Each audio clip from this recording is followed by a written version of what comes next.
Toopran police station పరిధిలో 3 కేసులు, తర్వాత మనోహరాబాద్ పోలీస్ స్టేషన్ పరిధిలో 2, సిద్దిపేట కుక్నూర్పల్లి పరిధిలో 2, ములుగు పోలీస్ స్టేషన్ పరిధిలో 1, గజ్వేల్ పోలీస్ స్టేషన్ పరిధిలో 1, మొత్తం 9 కేసులల్లో ఈ బైక్ దొంగతనాలు వీళ్ళు చేశారు.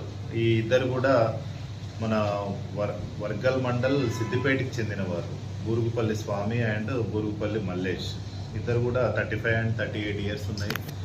వాటిని అమ్మడము, తర్వాత లేదా వేరే పాత రిజిస్ట్రేషన్ నెంబర్స్ తోటి వేరే వాళ్ళకి అమ్మడం అట్లాంటివి చేస్తున్నారు. సో ఇటువంటి సంబంధించిన ఈ ఇద్దరిని కూడా పట్టుకోవడం జరిగింది. వాళ్ళని ఈరోజు అరెస్ట్ చేసి రిమాండ్ పంపిస్తుంది. బైక్లను సీజ్ చేసి అంటే నేరస్తులను పట్టుకోవడంలో, తర్వాత ఈ పోయిన బైక్లను రికవరీలో ఛేదించడంలో చాకచక్యం కృషి